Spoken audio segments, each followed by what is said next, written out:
At our 20th anniversary dinner, my husband tapped his glass. I want a divorce. I found someone younger. He said it loud enough for the whole restaurant to hear. I smiled and said, perfect timing. I removed my ring, pocketed it, and announced I'd be throwing a freedom gala next week. His friends stopped laughing when I shared one tiny detail. I'm glad to have you here.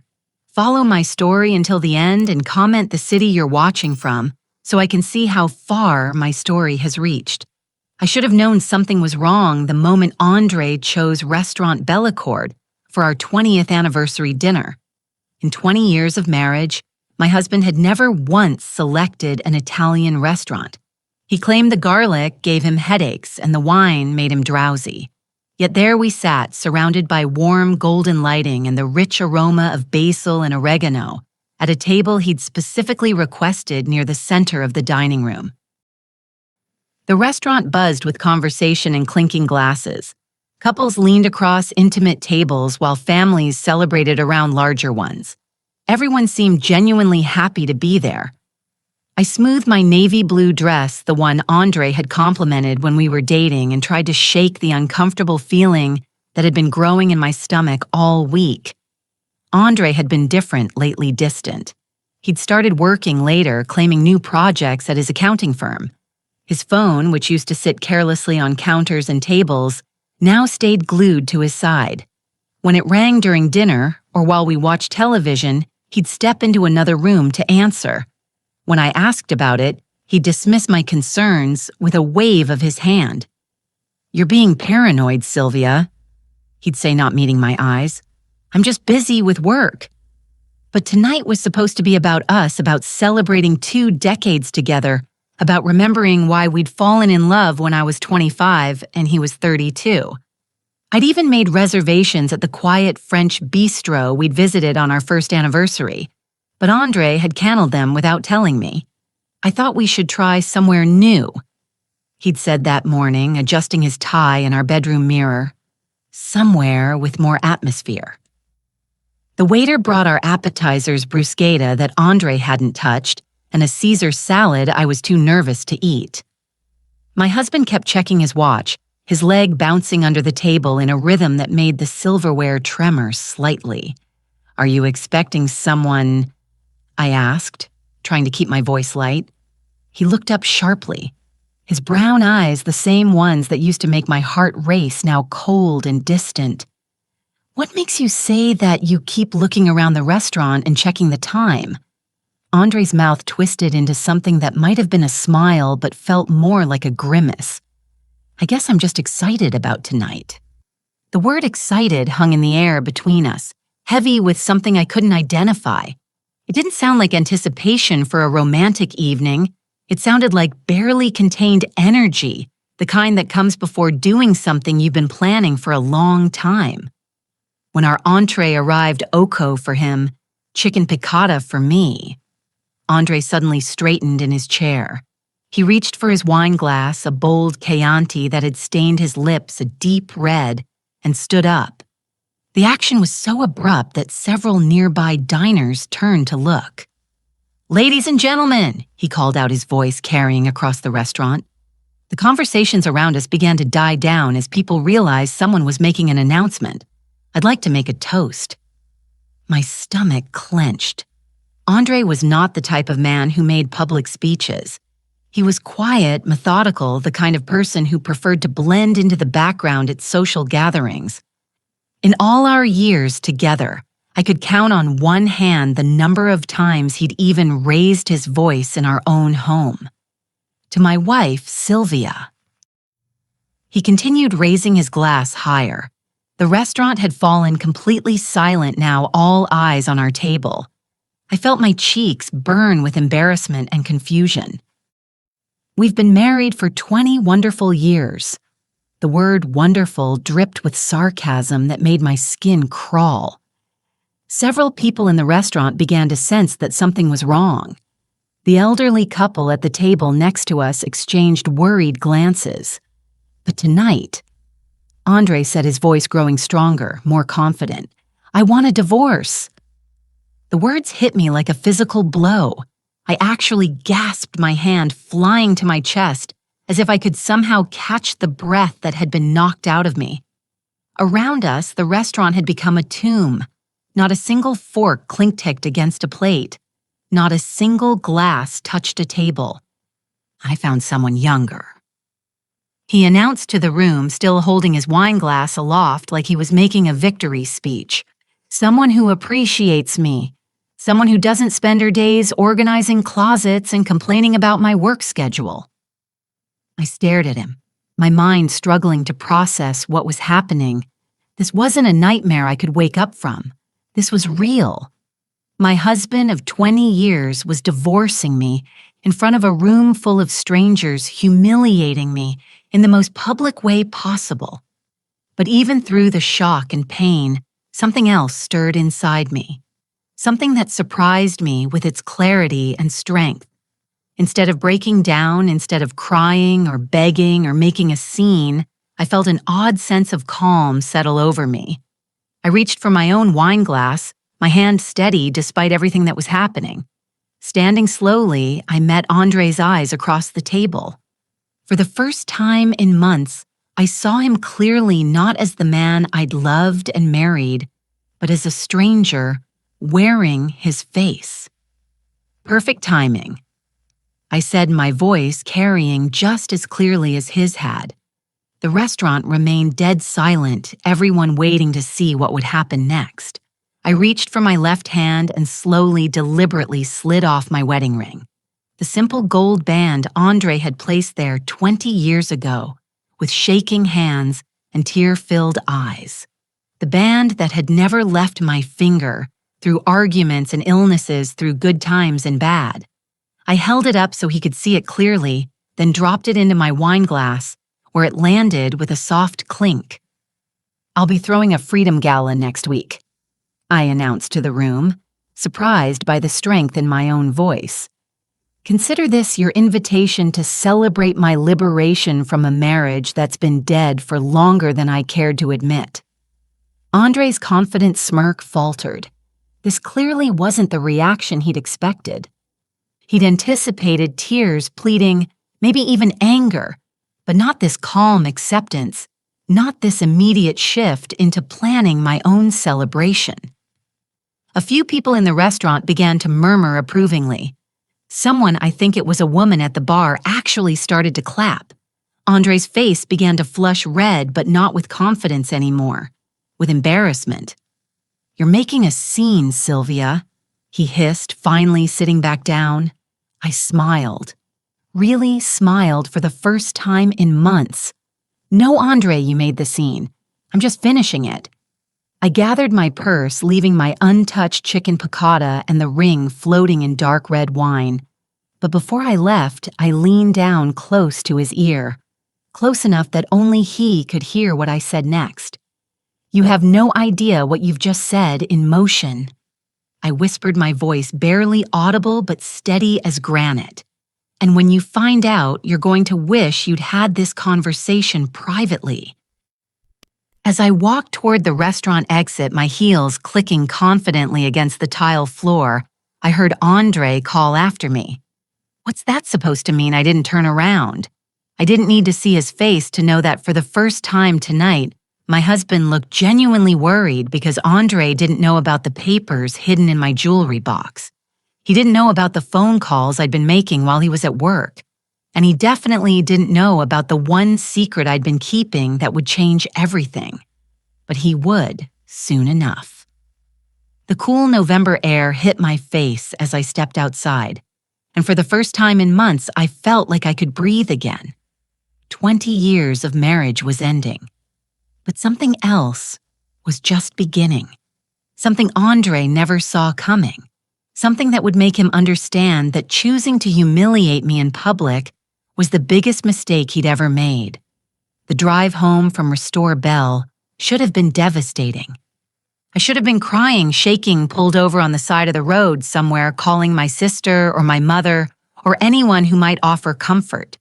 Instead, I felt remarkably clear-headed as I navigated the familiar streets toward our house, the two-story colonial we'd bought 15 years ago when Andre got promoted to senior accountant. Our house. I had to remind myself that it was still our house, at least for now. Andre's dramatic announcement didn't magically transfer ownership or dissolve 2 decades of shared assets. But as I pulled into the driveway and saw the warm light glowing from our kitchen window, I realized something that made my stomach tighten. I'd been expecting this moment for longer than I cared to admit. The signs had been there for months, maybe even longer. I'd just been too comfortable, too trusting, or maybe too afraid to really see them. It started around March, just 8 months ago. Andre began staying late at the office 3 or 4 nights a week. When I'd pack him dinner to take along, he'd wave me off with irritation. "The vending machines are fine, Sylvia," he'd said, not looking up from his laptop. "I don't need you treating me like a child." The comment had stung, but I'd rationalized it. Tax season was always stressful for him. He was probably just feeling overwhelmed and taking it out on me. It would pass, I told myself. It always had before. But then came the phone calls. At first they were rare, maybe 1 or 2 a week that he'd take in the garage or the basement. When I asked about them, he had ready explanations. "Client emergency," he'd say. "You know how it is." Except I did know how it was.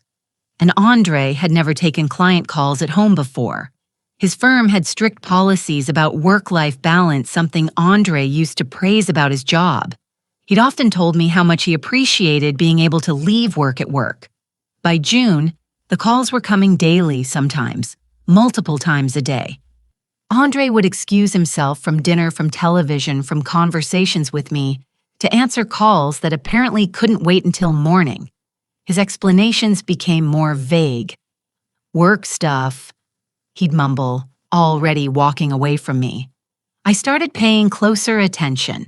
The calls never lasted very long, usually 15 or 20 minutes, but Andre's voice would change when he answered. It became softer, more animated. Sometimes I could hear him laughing from whatever room he'd hidden himself in. One evening in July, I was watering the plants on our back deck when I heard him through the open kitchen window. He was making dinner plans with someone discussing a restaurant I'd never heard of, talking about meeting next Tuesday after work. When he hung up and came outside, I asked casually, "Work dinner tomorrow?" He looked confused for a moment, then nodded quickly. "Yeah, with Bob from the Peterson account." "You remember Bob?" I did remember Bob Peterson. Andre had worked with him for 3 years, and Bob was a 72-year-old grandfather who rarely stayed past 4-0 and had never, to my knowledge, suggested dinner meetings. But I didn't challenge Andre's story. Not then. The changes weren't just about the phone calls. Andre started paying more attention to his appearance. He began going to the gym again after a 5-year hiatus, claiming he wanted to get back in shape. He bought new clothes, fitted dress shirts, expensive jeans, cologne that came in sleek black bottles and cost more than we usually spent on groceries in a week. "You look good," I told him one morning as he adjusted his new tie in our bedroom mirror. He barely glanced at me. "Thanks," he said, but there was no warmth in it. It was the kind of response you'd give a stranger who complimented your shirt in an elevator. Our physical relationship changed too, though so gradually I almost didn't notice at first. Andre had never been particularly affectionate, but he'd always been consistent. We'd held hands while watching television, kissed goodbye in the mornings, made love every week or two with comfortable familiarity. All of that stopped. Andre began staying up later, claiming he wasn't tired. He'd come to bed long after I'd fallen asleep and wake up before me, showering and dressing quietly in the bathroom so he wouldn't wake me. Except I was already awake. I was lying there listening to the water run, wondering when my husband had become a stranger. The worst part wasn't the distance, though. It was the way he looked at me when he thought I wasn't paying attention. I'd catch him studying me sometimes with an expression I couldn't quite identify. It wasn't hatred or anger. It was something colder, calculation, like he was measuring something, weighing options. In August, I found a receipt in his pants pocket while doing laundry. Dinner for two at Romano's, an upscale steakhouse downtown. $137 for two felt minions, a bottle of wine, and dessert. The date was a Tuesday, the same Tuesday he'd supposedly had a work dinner with Bob Peterson. I stood in our laundry room holding that receipt, my hands shaking slightly. There could be explanations, I told myself. Maybe Bob had expensive taste. Maybe they'd been entertaining a client. Maybe Andre had just forgotten to mention that someone else had joined them. But I knew in that moment, standing among piles of dirty clothes and the familiar smell of detergent, I knew my husband was having an affair. The smart thing would have been to confront him immediately, to demand an explanation, to insist on honesty, to fight for our marriage. Instead, I folded the receipt neatly and placed it in my jewelry box, underneath the small velvet pouch where I kept my grandmother's pearls. I told myself I needed more information before I could make any decisions. I told myself I had to be sure. But really, I think I was just afraid. Afraid of the conversation that would change everything. Afraid of hearing truths I wasn't ready to face. Afraid that 20 years of my life had been wasted on a man who no longer wanted me. Over the following weeks, I began paying closer attention without appearing to. I noticed that Andre had stopped talking about his day at dinner. He used to complain about difficult clients or share funny stories about his coworkers. Now he just ate in silence, checking his phone periodically and offering one-word answers to my questions. I noticed that he'd started doing his own laundry, claiming he wanted to be more helpful around the house, except he'd never shown interest in household chores before, and the clothes he washed separately were always the nice ones, the new shirts and expensive jeans. I noticed that he'd changed his computer password. Our shared laptop, the one we'd both used for years to check email and pay bills, suddenly required a login I didn't know. When I asked about it, Andre claimed there had been a security breach at work, and he'd been advised to change all his passwords. Better safe than sorry, he'd said, not meeting my eyes. September brought new developments. Andre announced that he'd be working some Saturday mornings to help the firm catch up on a backlog of annual reviews. He'd leave the house by 8:30 and return around 2:00, claiming to have spent the morning buried in spreadsheets and tax documents. One Saturday, I drove by his office building. The parking lot was nearly empty except for a security guard's car and a maintenance van. Andre's blue Honda was nowhere to be seen. I sat in my car across the street for nearly an hour, wondering where my husband was spending his Saturday mornings, wondering who he was with, wondering how long this had been going on. Part of me wanted to call him to ask directly where he was and demand the truth, but a larger part of me wasn't ready for that conversation yet. By October, I realized I was living with someone I no longer recognized. Andre had become a polite stranger who happened to share my address. We moved around each other in our house like roommates who barely got along, speaking only when necessary, existing in parallel lives that rarely intersected. I started making plans without him. I joined a book club at the library, something I'd considered for years, but never done, because Andre had always seemed mildly dismissive of my reading habits. I began having lunch with old friends I'd lost touch with, women who asked careful questions about how Andre was doing and seemed unsurprised when I gave vague, non-committal answers. And through it all, I kept that receipt in my jewelry box along with other small pieces of evidence I'd gathered without really planning to. A credit card statement showing charges at restaurants I'd never been to, a dry cleaning receipt for a dress shirt that came back smelling like perfume I didn't recognize, a business card from a florist that fell out of his wallet when he was paying for groceries. I wasn't investigating exactly. I was just aware, paying attention in a way I hadn't before.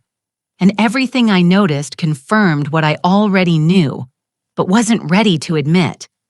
My marriage was over, and had been for longer than I cared to calculate. Tonight's dramatic announcement at Restore Belorte hadn't been a sudden decision. It had been the culmination of months of planning, Months of Andre building toward this moment when he could humiliate me publicly and walk away feeling justified. But Andre had made one crucial miscalculation. He assumed I'd been as oblivious as I'd appeared to be. He assumed I'd be devastated, helpless, dependent on his mercy for whatever scraps of dignity and financial security he chose to leave me. He had no idea that while he'd been planning his exit, I'd been making preparations of my own. He had no idea about the letter hidden in my jewelry box right next to that first receipt from Romano's. The letter that had arrived 6 months ago and changed everything even though I'd told no one about it. Not even Andre, especially not Andre. I didn't sleep that night after leaving the restaurant. How could 20 years of marriage had ended with a public spectacle that would probably be the talk of the neighborhood for months? But what kept me awake wasn't the humiliation or even the shock of Andre's announcement. It was knowing that I finally had to face the truth I'd been avoiding for 8 months. I needed to know who she was. Andre hadn't come home. I'd heard his car in the driveway around midnight. Then the sound of the engine starting again 20 minutes later. He'd probably just come to pack a bag.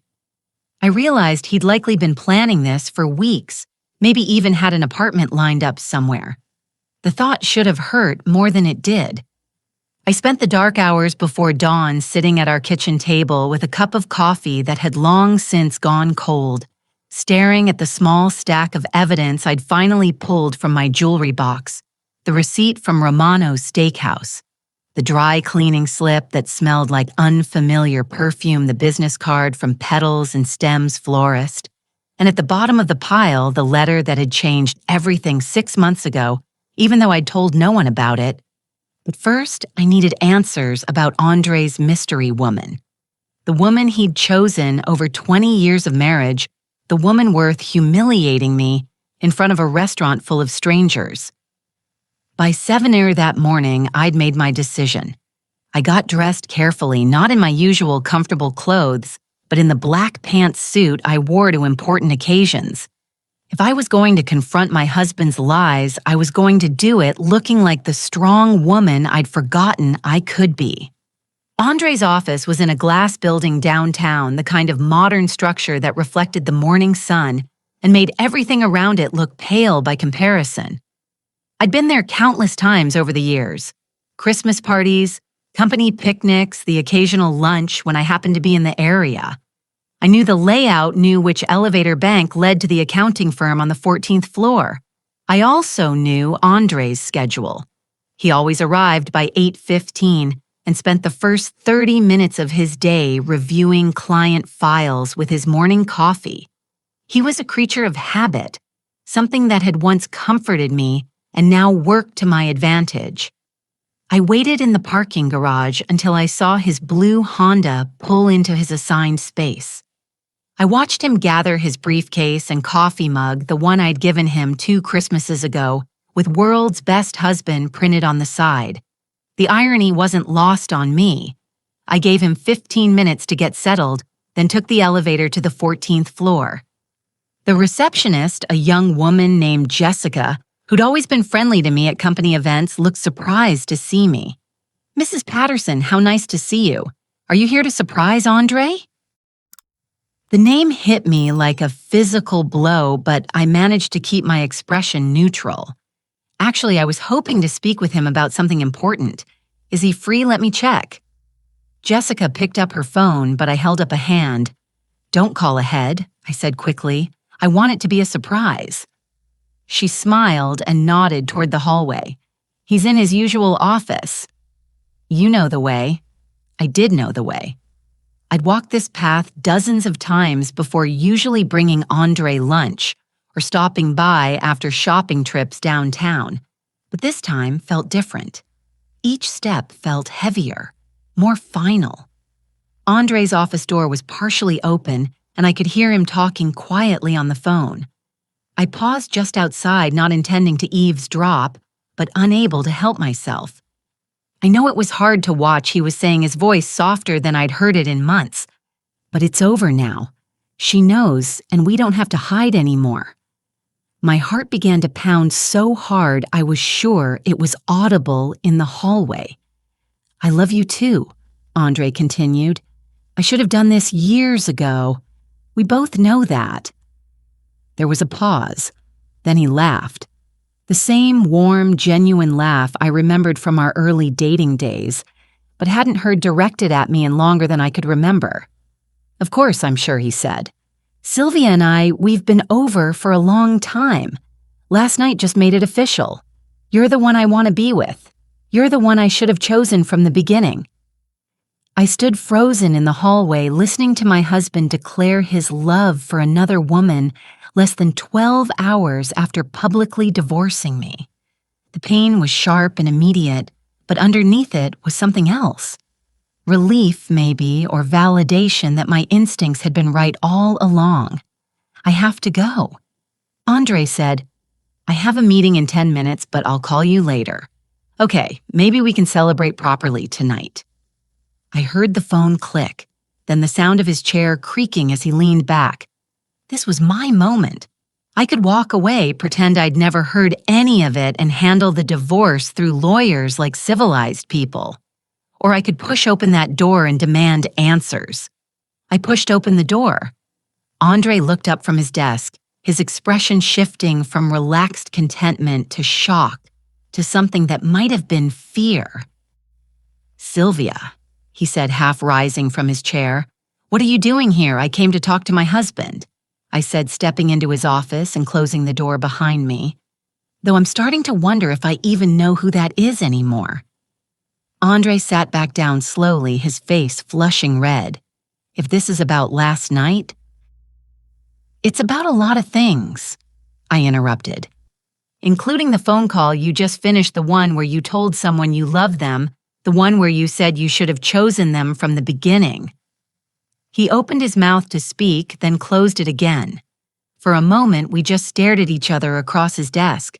The same desk where he'd worked late so many nights claiming to be buried in client files and tax returns. "How long?" I asked, quietly. "Sylvia? I don't think." "How long, Andre?" He sighed, running a hand through his hair. 2 years, he said finally. Maybe a little longer. 2 years. 2 years of lying, of pretending, of making me feel like I was imagining the distance between us. 2 years of letting me believe that our marriage problems were my fault, that I wasn't trying hard enough, that I wasn't interesting enough to hold his attention. "Who is she?" I asked. Andre hesitated, his eyes darting away from mine. "Does it matter?" "It matters to me." Another long pause. Then so quietly, I almost didn't hear him. "Miranda." The name hit me like a punch to the stomach. Miranda, my best friend. Miranda, the woman who'd been my maid of honor, the woman who'd held my hand through my father's funeral 3 years ago, the woman I'd called crying when I suspected Andre was having an affair, never imagining. "Miranda Walsh," I whispered. And Andre's flinch confirmed what I already knew. I sank into the chair across from his desk, my legs suddenly too weak to support me. Miranda, sweet single Miranda, who'd never been married, who'd always claimed she envied what Andre and I had together.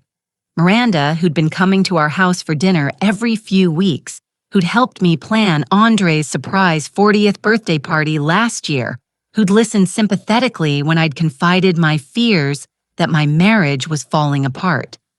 She was supposed to be my friend. I said more to myself than to him. "She is your friend," Andre said defensively. "She never wanted this to happen." Neither of us did. It just did. I looked up at him, this man I'd shared a bed with for 20 years, and realized I didn't recognize him at all. It just happened. For 2 years, you both just accidentally fell into each other's beds every Tuesday when you were supposedly having work dinners. Andre had the grace to look ashamed. At least it started innocently, he said. She was going through a rough patch with her job, and I was. We were having problems, you and I. We were just friends talking, and then you decided to have an affair instead of talking to your wife about our problems. You wouldn't have listened, he said, his voice rising slightly. You never listened, Sylvia. You're so focused on your routines, your book clubs, your perfect little organized life that you never noticed I was drowning. The accusation stung partly because there might have been some truth to it. I had been comfortable in our routine, maybe too comfortable, but that didn't excuse what he'd done. So you talked to Miranda instead, I said. At first, yes, just as friends, but she understood me in a way that you haven't for a long time. I stood up slowly, my purse clutched tightly in my hands. Where? What? Where do you meet her? Because I know it's not at work dinners with Bob Peterson. Andre looked down at his desk. She has an apartment downtown near the River District. Of course she did. Miranda had moved 6 months ago, claiming she wanted to be closer to her job. She'd invited me over several times to see her new place, but something had always come up. Work or appointments or Andre needing me for something. Now I realized those weren't coincidences. She'd never wanted me to see her apartment because Andre was probably there half the time. The flowers, I said, remembering the florist's business card. You buy her flowers. Andre nodded miserably. How often, Sylvia? I don't see how often do you buy my best friend flowers, Andre? Every Friday, he whispered. For the past year. Every Friday. While I was at home making dinner for a husband who was planning to leave me for my best friend, while I was doing his laundry and paying his bills and organizing our life together, he was buying another woman flowers every single week. I turned toward the door, then stopped. Last night, I said, without looking back. The restaurant. You chose it because you knew she'd be watching, didn't you? You wanted her to see you humiliate me. Silence. You wanted to make a show of choosing her over me. You wanted everyone to see that I was the pathetic wife being discarded for someone better. Sylvia. I turned back to face him one last time. You made one mistake, Andre. You assumed I'd be destroyed by this. You assumed I'd be left with nothing. I could see confusion in his eyes and something that might have been worry. But you don't know everything about me? I continued. You stopped paying attention to your wife a long time ago, and that's going to cost you more than you realize. I left him sitting at his desk, probably wondering what I meant, probably calling Miranda the moment I was out of sight. Let him wonder. Let him worry. Because while he'd been planning his grand exit playing house with my former best friend and buying her flowers every Friday with money from our joint account, I'd been dealing with something he knew nothing about, something that was about to change everything. The drive home from Andre's office was a blur of traffic lights and familiar streets that suddenly felt foreign. Miranda, my best friend Miranda, the woman who'd sat in my kitchen just 3 weeks ago drinking coffee and listening to me worry about my marriage, offering tissues and sympathy while she was sleeping with my husband. I pulled into my driveway and sat in the car for several minutes, my hands gripping the steering wheel as everything I thought I knew about my life rearranged itself in my mind. 20 years of marriage to a man who'd been lying to me. A friendship I'd treasured for 15 years that had been a sham for the last 2. I should have been devastated. Part of me was. But there was something else, too. Something that had been waiting in my jewelry box for 6 months, hidden beneath my grandmother's pearls. And that first receipt from Romano's Steakhouse. Something that Andre and Miranda knew nothing about. Something that was about to change the balance of power in ways they never could have imagined. Inside the house, I went straight to my bedroom and opened the jewelry box with hands that were steadier than they should have been. There it was, exactly where I'd left it. The cream-colored envelope with the return address of Hartwell Morrison and Associates Attorneys at Law. The letter that had arrived on a Tuesday morning in June, while Andre was at work claiming to have a client emergency. I'd almost thrown it away, assuming it was some kind of sales pitch or scam. Law firms didn't typically contact housewives out of the blue, and I'd never heard of Hartwell Morrison and Associates, but something about the expensive stationery and the formal way my name was typed on the front had made me curious enough to open it. Now I unfolded the letter again, even though I'd memorized every word over the past 6 months. "Dear Mrs. Sylvia Patterson," it began, "we are writing to inform you that you have been named as the sole beneficiary in the estate of Eleanor, Margaret Whitmore, deceased, Miss. Whitmore was your late mother's sister, and according to her will, she has left her entire estate to you, including real property investments and liquid assets totaling approximately $800,000. $800,000. When I'd first read those words, I'd had to sit down. I remembered Aunt Eleanor vaguely, my mother's younger sister who'd moved to Colorado when I was a child and had rarely visited. She'd sent Christmas cards sporadically and had attended my mother's funeral 12 years ago, but we'd never been close. I'd honestly forgotten she existed until her lawyer contacted me. The letter went on to explain that Aunt Eleanor had never married or had children, and that she'd been a successful real estate investor who'd built a considerable fortune over her lifetime. She'd apparently followed my life from a distance, keeping track of my marriage and deciding that I should inherit everything when she died of a stroke at 78 years old.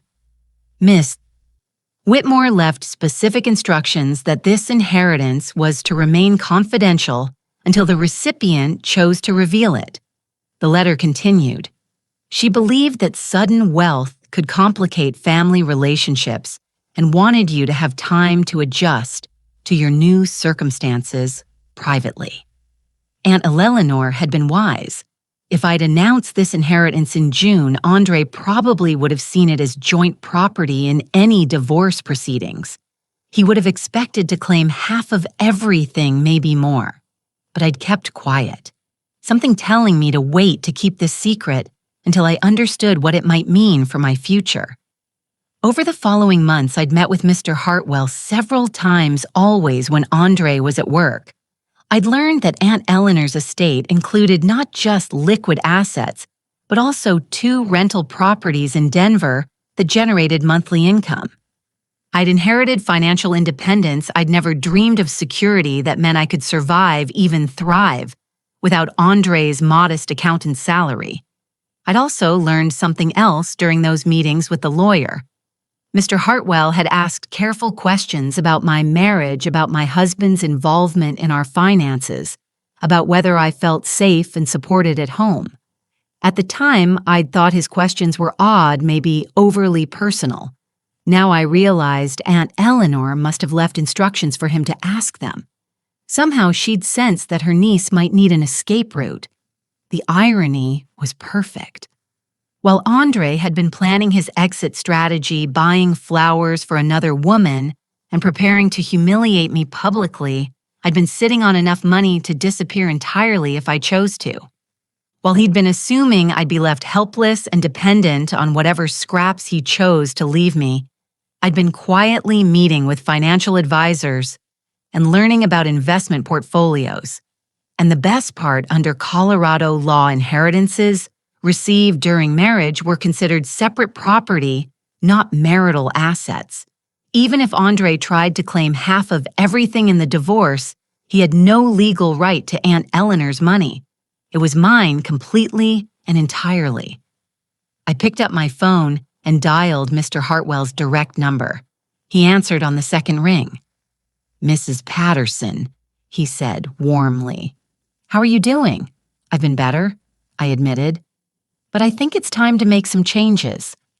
"I see. Does this have to do with your marriage situation?" I'd mentioned in passing during our last meeting that Andre and I were having some difficulties, though I hadn't gone into detail. My husband asked me for a divorce last night. Very publicly, very humiliatingly. There was a pause. "I'm sorry to hear that, but I'm not entirely surprised. Eleanor suspected something like this might happen eventually." "What do you mean?" "She left some additional instructions in her will. Instructions I wasn't supposed to share unless you found yourself in exactly this situation. I heard papers rustling. She wrote, "If my niece's marriage ends, she should know that she has more power than she realizes. Help her use it wisely." More power than I realized. I smiled for the first time since leaving Andre's office. "Mr. Hartwell," I said, "I need to know exactly what my options are, and I need to know them today." We spent the next hour on the phone while he explained the full extent of my new financial position. $800,000 was just the beginning. The rental properties in Denver were worth another $300,000 combined, and they generated approximately $4,000 in monthly rental income. Aunt Eleanor had also invested wisely over the years, leaving me a portfolio of stocks and bonds that Mr. Hartwell estimated would continue growing if managed properly. I was quite suddenly a millionaire, not a lottery winner, rich millionaire, but a comfortable, independent woman who would never have to worry about money again. A woman who could afford the best divorce lawyer in the state if she chose to. A woman who could walk away from her cheating husband and lying best friend without looking back. But I wasn't ready to walk away. Not yet. "Mr. Hartwell," I said as our conversation was winding down, "I want you to prepare some documents for me." What kind of documents? I want to file for divorce first before Andre has a chance to. And I want to make sure he understands exactly what he's lost by choosing to humiliate me instead of talking to me like an adult. There was approval in the lawyer's voice when he responded. "I think Eleanor would be proud of you, Mrs. Patterson. When would you like to get started immediately?" After I hung up, I walked through my house, the house Andre and I had shared for 15 years, the house he just abandoned for an apartment with my former best friend. I looked at the furniture we'd chosen together, the photos on the walls documenting 20 years of a marriage that had apparently been a lie for the last 2 years. I should have felt sad. I should have been crying or raging or calling my sister to sob about the betrayal. Instead, I felt something I hadn't experienced in years.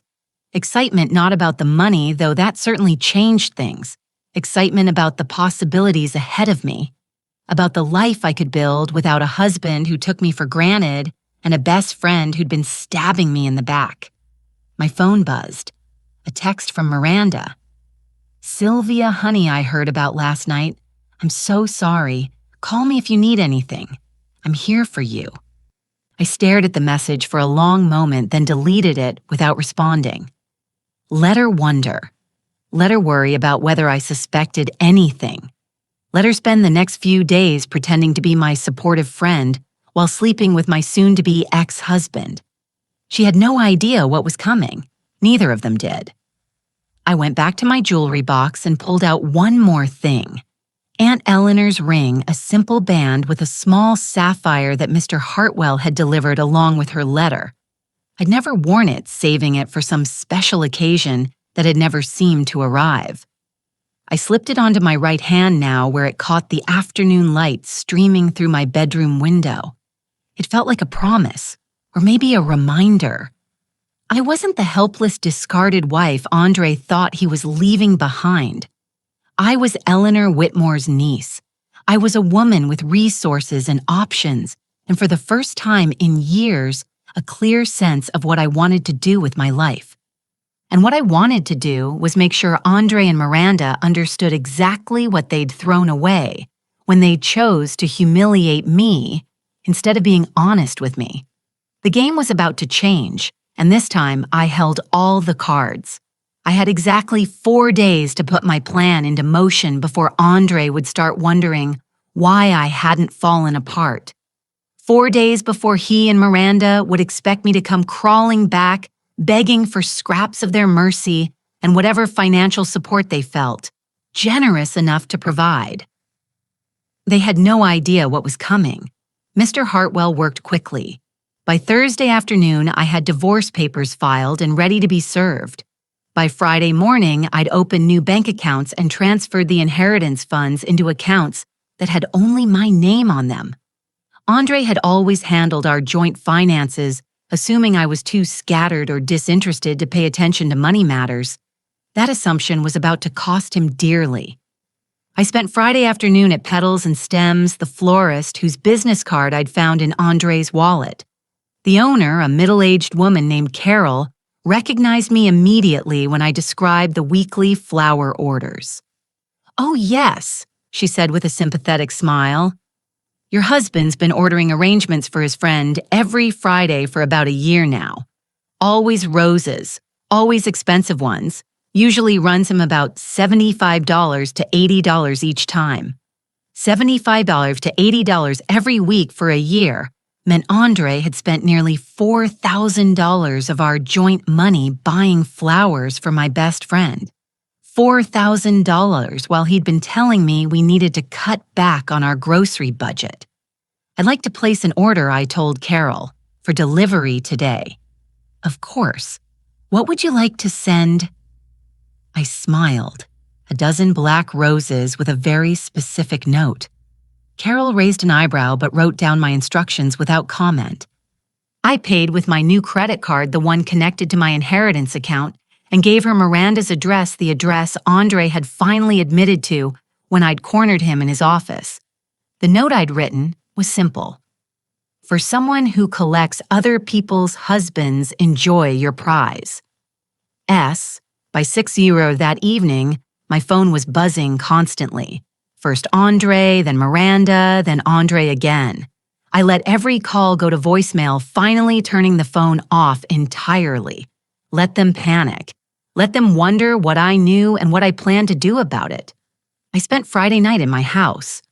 My house, I reminded myself, since Andre had abandoned it, packing up anything that belonged to him. His clothes, his books, his collection of vintage beer steins that I'd always hated. Everything went into boxes that I stacked neatly by the front door. When he came back for his things, he'd find them waiting like a hotel checkout. Saturday morning brought unexpected visitors. I was having coffee in my kitchen when I heard a car in the driveway, then aggressive knocking on my front door. Through the peephole, I could see Miranda standing on my porch. Her usually perfect blonde hair disheveled her face red and angry. Behind her, looking uncomfortable and slightly ashamed, was Andre. I almost didn't answer. Part of me wanted to let them stand out there knocking to make them understand that they no longer had any claim on my time or attention. But another part of me was curious. I wanted to see how they'd try to spin this situation, how they'd attempt to make themselves the victims. I opened the door slowly, keeping the chain lock in place. Sylvia Miranda said immediately, her voice higher than usual. "We need to talk." "Do we?" I asked calmly. "Because I think everything's been said already." Andre made his feelings quite clear. "Wednesday night. And you've made your position obvious for the past 2 years." Miranda flinched. Andre stepped forward, his jaw tight with frustration. "You sent her threatening flowers," he said accusingly. "That's harassment, Sylvia. That's not like you." I almost laughed. "You're right, Andre. It's not like me. The old me would have hidden in this house, crying and blaming myself for not being good enough to keep my husband faithful. But the old me didn't know her husband was spending our money on flowers for her best friend every week for a year. Both of them had the grace to look ashamed, at least momentarily. "Let us in," Miranda said, trying to push against the door. "We're not having this conversation on your front porch where the neighbors can hear." "Why not?" "You didn't seem concerned about public scenes when Andre announced our divorce in front of 50 strangers at Restore Bellacourt." "That was different," Andre said weakly. How he didn't have an answer for that. I studied both of them through the narrow gap in the doorway. They looked like people who'd been caught in a lie and were scrambling to find a way to make themselves look better. Miranda's designer jeans and expensive handbags suddenly seemed like costumes she was wearing to play a part she didn't deserve. What do you want? I asked finally. We want to explain, Miranda said. This isn't how we wanted you to find out. Really? How did you want me to find out? Were you planning to tell me before or after my husband left me for my best friend? Andre shifted uncomfortably. Sylvia, you have to understand. I have to understand what? That you're both liars, that you're both capable of betraying someone who trusted you. I think I understand that perfectly now. We never meant for it to happen this way, Miranda said. And I could see tears in her eyes. Real tears, which somehow made me angrier than if she'd been faking them. How did you mean for it to happen? Miranda, did you have a plan for this? A timeline? She opened her mouth, then closed it again. Andre put a protective hand on her shoulder, and something about the gesture, the casual intimacy of it. The way he touched her like she belonged to him made my chest tight with rage. You know what I said, starting to close the door? I don't actually care how you meant for it to happen. It happened. You chose each other over honesty, over friendship, over 20 years of marriage. Now live with that choice. Wait, Andre said desperately, putting his foot in the door. We need to talk about the practical stuff. The house, our accounts, the divorce settlement. There it was, the real reason for their visit. They weren't here to apologize or explain. They were here to make sure they got what they thought they deserved from the wreckage of our marriage. Our accounts, I repeated slowly. Our joint accounts. Andre clarified. I know you're angry, but we need to be adults about dividing our assets fairly. I stared at him for a long moment. Adults? I said. You want us to be adults? Yes, the way adults communicate honestly with their spouses instead of lying for 2 years. Andre's face flushed red. That's not fair, Sylvia. Our marriage was over long before Miranda and I. Our marriage was over the moment you decided to lie to me instead of talking to me. I interrupted. But you're right about one thing. We do need to handle this like adults. I reached into the small table by my front door and pulled out a manila envelope, the one Mr. Hartwell had delivered yesterday afternoon. Divorce papers. I said, sliding them through the crack in the door. You've been served. Andre's face went white as he took the envelope. You filed already yesterday morning. I would have done it Wednesday night, but the courthouse was closed. But we haven't talked about terms, Miranda said, looking between Andre and the papers. You can't just decide everything unilaterally. I smiled, and I could see my expression unsettled both of them. Actually, Miranda, I can. You see, when a marriage ends because one spouse has been unfaithful, the innocent party tends to get more favorable terms, especially when the unfaithful spouse has been spending marital assets on his affair. Andre's grip on the envelope tightened. What are you talking about $4,000 in flowers, Andre? Dinner receipts I found going back 18 months. Hotel charges on our credit card for nights when you claim to be working late. Our lawyer is very interested in all the evidence I've been collecting. Our lawyer, Miranda, asked. My lawyer, I corrected. James Patterson from Patterson Wells and Associates. You might have heard of him. He handled the Morrison divorce last year. Mrs. Morrison walked away with 70% of their assets after proving her husband's infidelity. Andre was staring at the papers in his hands like they were written in a foreign language. Sylvia, you can't be serious. We can work this out between ourselves. We don't need expensive lawyers getting involved.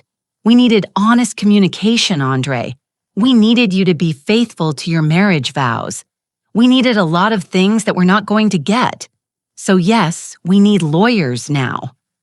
I started to close the door again, but Miranda called out desperately, Sylvia, please. I know you hate me right now, but we've been friends for 15 years. That has to count for something. I paused, looking at this woman who'd sat in my kitchen, who'd helped me plan parties, who'd held my hand through my father's funeral while she was sleeping with my husband. You're right, I said finally. 15 years should count for something. It should have counted enough to keep you from betraying me, but it didn't. So now those 15 years count for exactly nothing. I closed the door and locked it, then walked back to my kitchen where my coffee was getting cold. Through the window, I could see them standing on my front porch. Andre reading through the divorce papers while Miranda paced back and forth, gesturing angrily. My phone, which I'd turned back on that morning, started buzzing immediately. Text after text, call after call. I ignored them all. There was nothing left to say, nothing left to negotiate. They'd made their choices, and now they'd live with the consequences. What they didn't know yet, what they wouldn't find out until the divorce proceedings were well underway, was that I no longer needed their money or their support.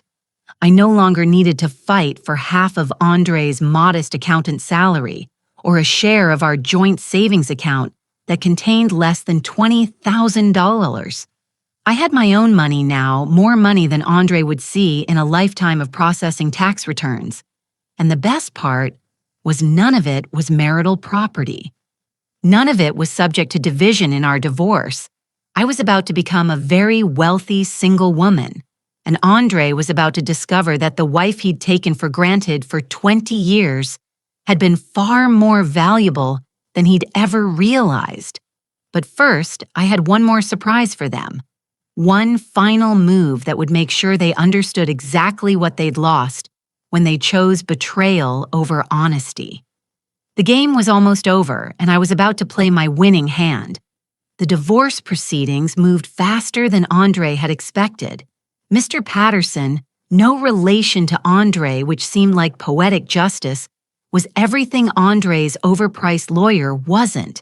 Prepared ruthless and armed with evidence that made Andre's infidelity impossible to deny. The flower receipts alone painted a devastating picture.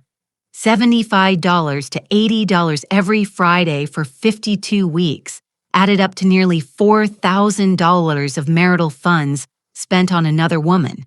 But that was just the beginning. Mr. Patterson had hired a private investigator who uncovered hotel receipts, restaurant charges, even a weekend trip to Napa Valley that Andre had claimed was a work conference.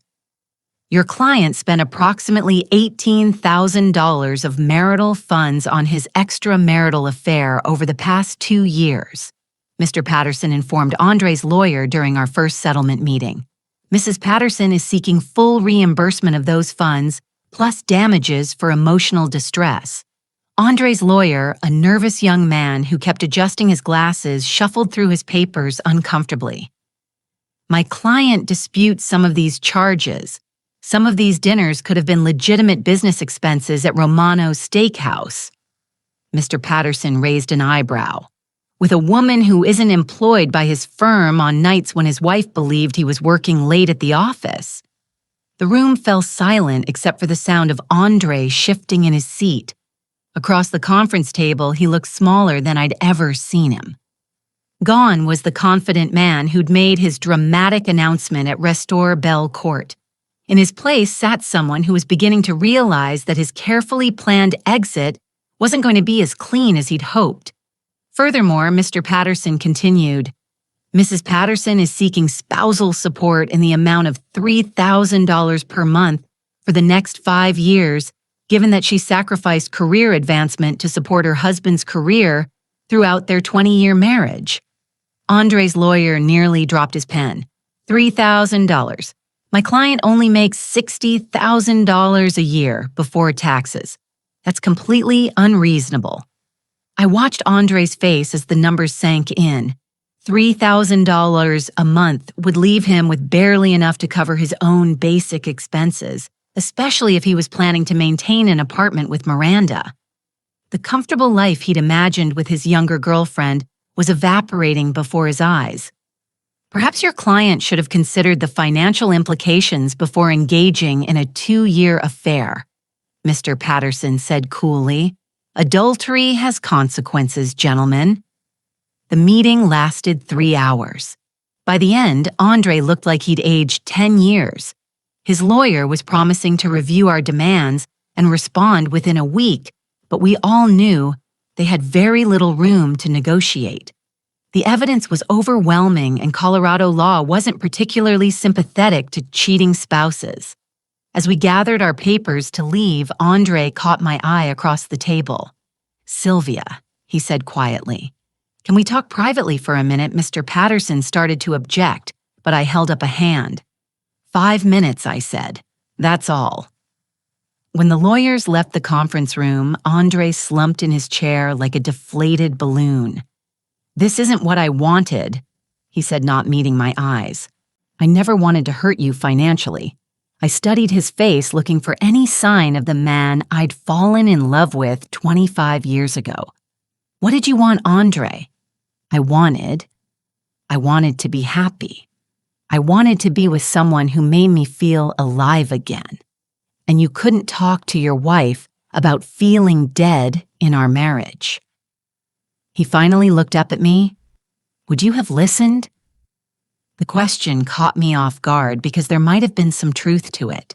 Had I been so comfortable in our routine that I'd stopped seeing him as a person with needs and desires? Had I been so focused on maintaining our organized, peaceful life that I'd ignored the fact that he was suffocating in it? I don't know, I admitted. But we'll never know now, will we? Because you chose to lie instead of trying. Andre rubbed his temples. $3,000 a month, Sylvia. That will destroy me. You destroyed our marriage, I replied. You destroyed 20 years of trust. You destroyed my friendship with Miranda. So yes, Andre, there are consequences. Can't we work something out? Something more reasonable. I stood up, gathering my purse. "Mr. Patterson will be in touch with your lawyer." "Sylvia, wait." Andre stood too, desperation creeping into his voice. "I know you hate me right now, but you can't want to see me homeless. You can't want to destroy my entire life over this." I paused at the door, my hand on the handle. Part of me, a small part, felt sorry for him. This man who'd been my husband for 20 years, who'd held my hand through my mother's funeral, who'd once brought me soup when I had the flu, and stayed home from work to take care of me. But that part of me was much smaller now than the part that remembered his smirk at Restaurant Bella Court, the part that remembered him buying flowers for another woman every Friday, while I made dinner for a marriage that was already over. The part that remembered Miranda's tears on my front porch, tears not of genuine remorse, but of frustration at being caught. "You're not homeless, Andre," I said finally. "You have Miranda. You chose her over me. Remember now, you get to live with that choice." The divorce was finalized 6 weeks later. Andre agreed to all our terms, rather than face a lengthy court battle he couldn't afford. I received the house 3/4 of our joint assets, and yes, $3,000 a month in spousal support for 5 years. What Andre never found out, what the lawyers never needed to know, was that I didn't need his money. Every month when that spousal support payment arrived, I donated it to the local women's shelter. The money he was struggling to send me went to help women who actually needed it. Women who were escaping marriages far worse than mine had been. The irony was perfect. Andre was working overtime and living in a cramped studio apartment to send money to women he'd never meet. Women whose lives were being rebuilt with his forced generosity. Miranda. I learned through mutual acquaintances, was struggling with the reality of her prize. Dating a married man who bought you flowers and took you to expensive dinners was apparently very different from living with a divorced man who could barely afford rent. She'd moved out of her downtown apartment, the one Andre could no longer help her afford, and was living with a roommate for the first time since college. I learned all this from Sarah, a woman from my book club who ran into Miranda at the grocery store. Sarah, who'd always been more of an acquaintance than a close friend, had become one of my strongest supporters since the divorce. "She asked about you," Sarah told me over coffee at our favorite cafe. "She wanted to know how you were doing, if you were dating anyone, if you seemed happy. What did you tell her?" Sarah smiled wickedly. "I told her you looked absolutely radiant, which you do, by the way. I've never seen you happier." And it was true. 6 months after my divorce was finalized, I felt better than I had in years. I'd started traveling, something Andre had always claimed we couldn't afford. I'd taken a photography class and discovered I had an eye for landscapes. I'd joined a hiking group and was in better shape at 65 than I'd been at 40. I'd also quietly started dating. Nothing serious, just coffee dates and dinner with interesting men I'd met through my various new activities. Men who didn't know about my inheritance, who liked me for my conversation and my sense of humor, rather than what I could provide for them. The money from Aunt Eleanor sat mostly untouched in carefully managed investment accounts, growing quietly under Mr. Hartwell's guidance. I lived comfortably off the rental income from the Denver properties, $4,000 a month that covered all my expenses and then some. I'd never lived so well while worrying so little about money. But the best part of my new life wasn't the financial freedom, it was the emotional freedom. I woke up every morning in a house that was entirely mine, surrounded by things I'd chosen because I liked them, not because they fit some compromise with a husband's preferences. I made plans that didn't require checking with anyone else. I ate what I wanted for dinner, watched what I wanted on television, went to bed when I was tired, instead of when someone else's schedule dictated. I was alone, but I wasn't lonely. For the first time in decades, I was myself. A year after the divorce, I ran into Andre at the grocery store. He looked tired, older, his once careful grooming slightly shabby around the edges. He was buying generic brand everything his car to study and cost-cutting measures. "Sylvia," he said when he spotted me in the produce section. His voice held a note of surprise, maybe even nervousness. "Andre." I kept my tone neutral, polite. We were strangers now, former spouses who'd moved on with their lives. "You look," he started, then seemed to struggle for words. "You look really good." I was wearing a new dress I'd bought for a photography exhibition opening. My hair cut in a style that was shorter and more flattering than I'd worn during our marriage. I felt confident, attractive, alive. "Thank you," I said simply. An awkward silence stretched between us while other shoppers moved around us. Finally, Andre cleared his throat. "How are you managing?" he asked. "I mean financially. I know the spousal support isn't much, and with the economy." I almost laughed. He still thought I was struggling, still imagined me counting pennies and worrying about bills. He had no idea that I'd just returned from a tow trip to Italy, or that I was considering buying a second home in the mountains. "I'm doing well," I said, "very well."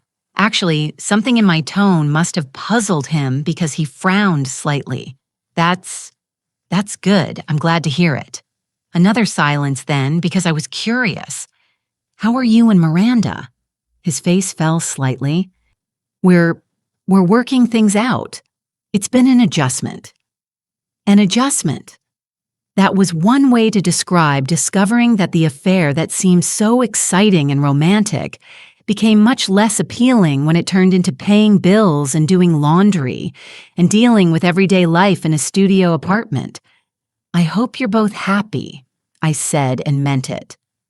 Not because I wished them well exactly, but because their happiness or misery was no longer my concern. "Sylvia," Andre said as I started to move away, "I want you to know I'm sorry for how everything happened, for how I handled things." I stopped and looked at him one last time. This man who'd shared 20 years of my life, who'd known my body and my habits and my fears, who'd become a stranger the moment he chose someone else over honesty. "I know," I said. "But Andre, you're apologizing to the wrong person. What do you mean you should apologize to yourself? You're the one who lost the most in this." I left him standing there, looking confused, probably wondering what I meant. But I knew something Andre didn't understand yet, something that might take him years to figure out. He hadn't just lost a wife when he chose Miranda. He'd lost a partner who would have stood by him through anything if he'd been honest with her. He'd lost someone who would have worked with him to rebuild their marriage if he'd been brave enough to try. He'd lost 20 years of shared history and trust for a relationship built on lies and betrayal. Miranda would leave him eventually, maybe in another year, maybe in 5, but she'd leave because relationships that begin with deception rarely end with loyalty. And when that happened, Andre would be alone with the knowledge that he'd thrown away something real for something that was never meant to last. But that was his journey to make his lessons to learn. I walked to my car in the late afternoon sunshine. My grocery bags full of ingredients for the dinner party I was hosting that weekend. 8 new friends coming to my house to eat food. I'd chosen to drink wine I'd selected to enjoy each other's company in the home I'd made entirely my own. 26 months ago, I'd been a wife who'd lost herself in someone else's life. Tonight, I was a woman who'd found herself again stronger and more independent than I'd ever imagined possible. Aunt Eleanor would have been proud. Now I'm curious about you who listened to my story. What would you do if you were in my place? Have you ever been through something similar? Comment below, and meanwhile, I'm leaving on the final screen 2 other stories that are channel favorites, and they will definitely surprise you.